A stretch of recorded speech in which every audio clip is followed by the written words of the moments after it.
Afternoon here from Indonesia. Uh, First of all, thank you for the opportunity to present our research paper entitled "Analysis of Reverse Logistics Models, Considering Two Echelon Distribution Network and Dropbox Facilities."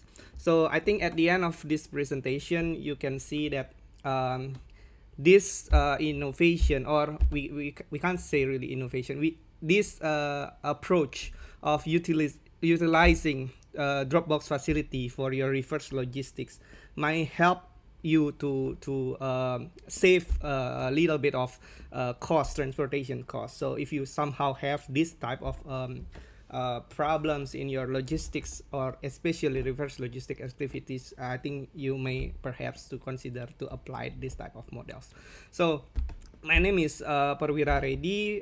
Friends usually call me Wira. I'm from Binus University, Indonesia. So this is a collective research effort with friends from the Mapua University, Philippines, Thailand, and ITS Surabaya. So basically, I have 5 parts of the presentation here. Um, so it's like just basic division of paper, introduction, problem formulation, methods, result, and discussion and conclusion. So I would like to start the presentation this way. Have you ever see this kind of trash can, unique trash can? I think nowadays, if you go to the shopping malls, you are getting more familiar with this. This is not ordinary trash can. So in recent years, many brands start to see that being more responsible about the end of their product life cycle is an important things to do, because it's not only improve their brand how to say brand value, but also in the long run it can economically beneficial for the company itself. So um, our research try to how to say try to analyze this in further details. So somehow, if you want to have a benefit out of this, you should make it cost wise efficient. Okay, so this facility, we call it Dropbox facilities, using our the term that used in the literature or academics.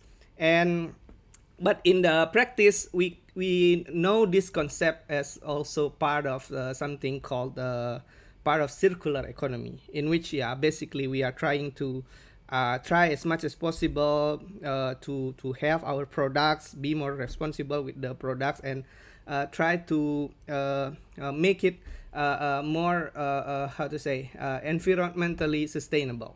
So, but this trend is actually getting more popularity before the pandemic. Then when we see it again, okay, now there is a COVID-19, and then the situation is changing. But is it going to be? What about that previous trend? Is it going to be continue or not? But from our perspective and from the literature review that we conduct, it is somehow the trend is even need or getting more attention. So basically, with the spread of COVID-19, global use of a lot of face masks and then personal protective equipment, the needs to recycle those and be more responsible with those type of product is even more. We can see now there is a lot of waste management company to have like a recycle program for this type of products.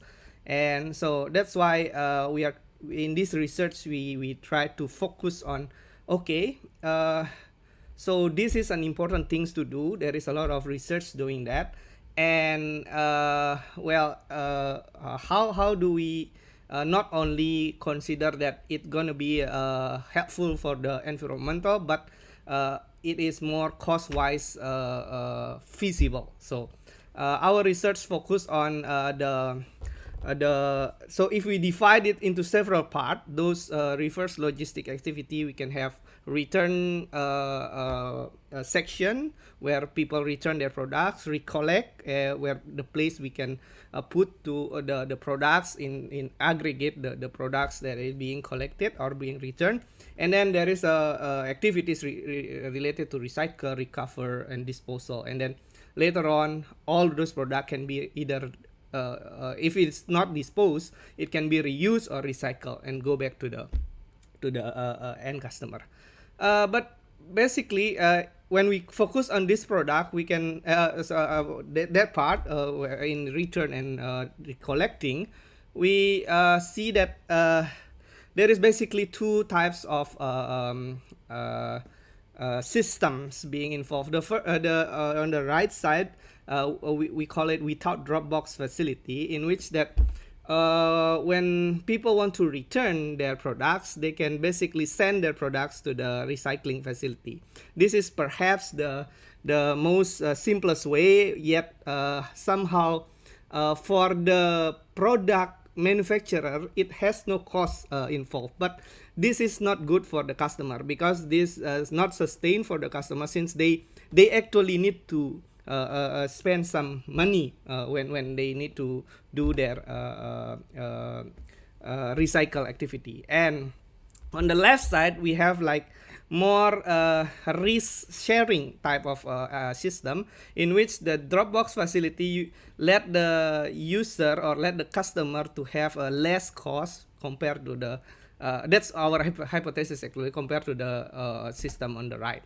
Okay, so we are seeing this as a on optimization type of research, so that we create mathematical models in which an integer linear programming to somehow to have the best decision on how to minimize those total system costs. So here we formulate a mathematical model in which we have the objective functions to minimize the total cost. And basically, since this is an extension of a routing problem model combined with assignment problem, so several constraints were related to those vehicle routing problem type of model. So as you can see here, we have the additional, perhaps, that because we are adding consideration of using Dropbox facility, so we have an extra constraint related to it, like in number 2 and number 3. I don't think I have to explain this in detail, but somehow those are the concept out of these mathematical models. So, and then okay, now the interesting part of it. So you have the model. So then now you have the tools to compare those two systems. The systems that utilize that let the customer send the product directly to the manufacturing facility, we call it the current practice.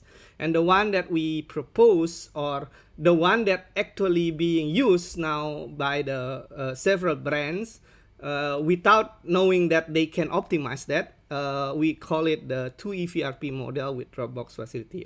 So now we compare those two systems, and we can see that we have two data sets out of it, and we use a commercial solvers called AMPL using a solver called Gurobi, in which like it's a commercial software, but somehow it provide a free education version of it, so that we can use fully functional of that software for this type of research.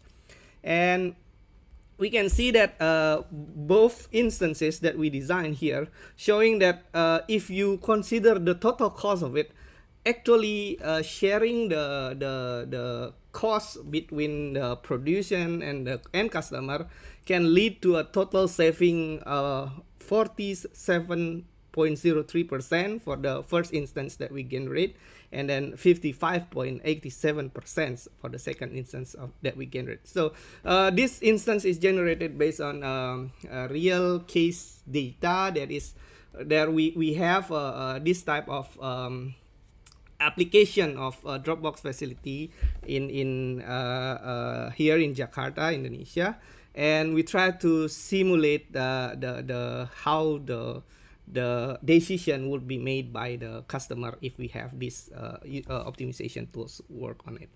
And if you can see here, for the first instances, actually, we can emphasize also that when you have more Dropbox, okay, more option where people can go to send their recycled products, the saving is getting the trend of the saving is even higher, something like that. So as you can see that the more option that we have, the more saving that we can generate out of it, something like that.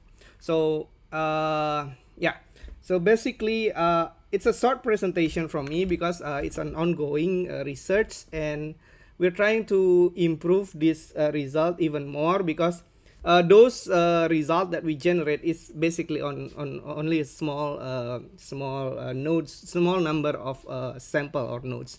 So if it's if we want to generate a larger size instances, perhaps the linear programming or mathematical programming approach may not be feasible to give even a feasible solution. So later on, we will try to create heuristics or meta heuristic approach for this type of models, and try to experiment even more with it.